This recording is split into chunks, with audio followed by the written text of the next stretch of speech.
Hello, fifth grade. How are you today? Our lesson today is reading Unit 15, 1 month self-expressions. Open your student book, page 154, 155, okay? In this informational text, you will read about an artist who makes very special sculptures. An informational text includes facts. As you read, underline the things you think are important and take some notes. This will help you remember the information. Fifth grade now, please. Listen to the audio, okay?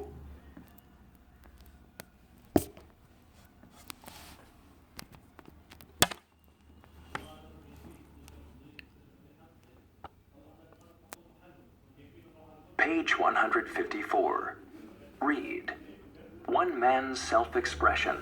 The mysterious underwater world of Jason DeCaries Taylor. Humans never cease to find innovative ways of expressing themselves. From the early cave paintings that our ancestors drew to the present day, there are millions of examples of self-expression, ranging from music to painting, poetry to dance. They express our feelings as we explore what it means to be human. Imagine swimming in the sea and suddenly beneath you, seeing a sculpture of a man sitting at a desk with a typewriter. If you went to Grenada in the West Indies, that's exactly what you'd see. It's just one of the remarkable ideas that has come out of the mind of Jason DeCaries Taylor. Taylor is a sculptor, but a sculptor with a difference. Instead of putting his sculptures in a park or an art gallery, he puts them underwater and creates living sculptures. Taylor chooses areas of the world where there is clear, shallow water. His underwater exhibitions can be seen in Mexico, Grenada, and the United Kingdom.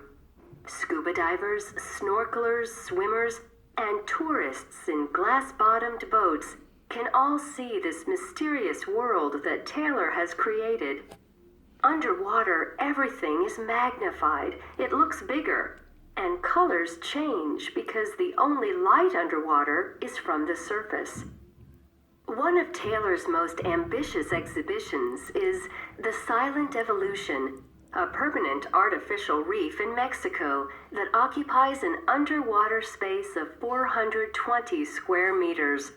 It's made up of 400 life-size sculptures of people. The amazing thing about Taylor's work is that over time, his sculptures become living. Algae, a type of ocean plant, begins to grow on the figures, as does coral. Fish swim in between the sculptures. Starfish cling to them. The surface of the sculptures changes. At first they look smooth, but later they look bumpy and rough. Different colors emerge as the marine plants settle on their new man-made habitat. Effectively, the exhibition turns into an artificial coral reef. Taylor's art is a combination of art and science. He works with marine biologists to create habitats for specific species of marine animals. Each sculpture is made from environmentally friendly materials that promote coral growth and is designed to last for hundreds of years. In an interview, Taylor said, "The coral applies the paint.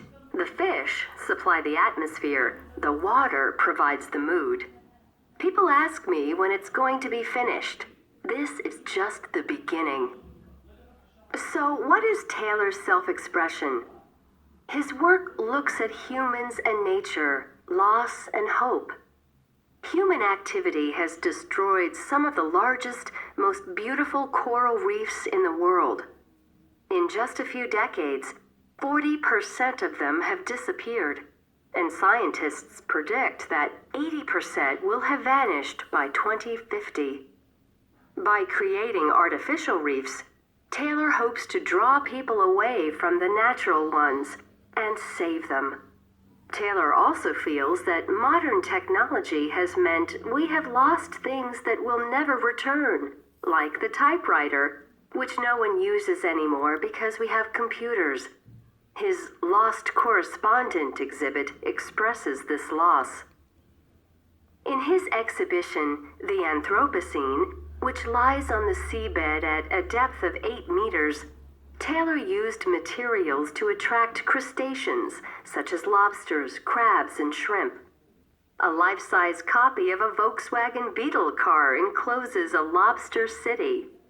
The holes in the bottom part of the car act as doors for the lobsters to swim through, while the holes in the windows are suitable for small fish species to enter the car to hide and to breed. Inside the car, there are living spaces for lobsters. And so, this innovative example of human art turns into something that is positive and beneficial to marine life. Okay, 5th grade. Now, we will explain and we will read the main idea for each paragraph. Okay?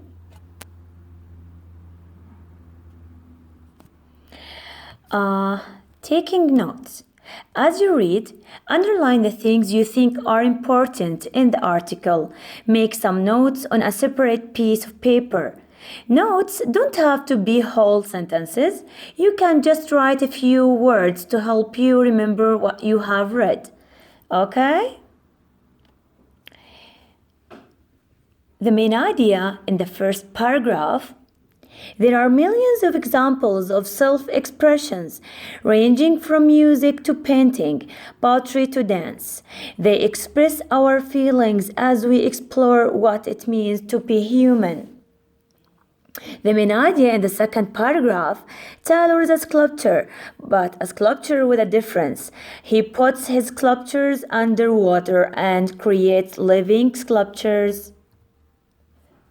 The main idea in the third paragraph, one of Tyler's most ambitious exhibition is the Silent Evolution, a permanent artificial reef in Mexico.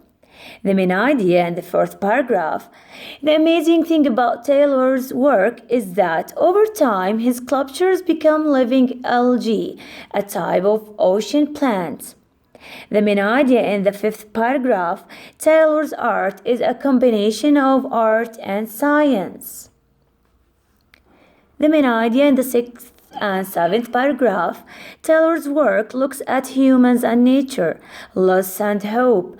Taylor feels that modern technology has meant we have lost things that will never return, like the typewriter.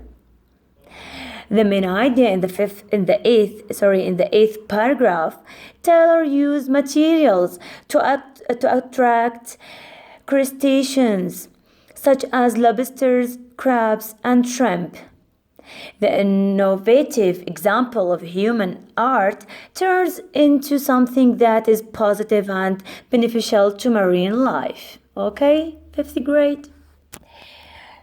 Fifth grade, you have homework in your student book, page 156, B and C, okay? Thank you. Bye.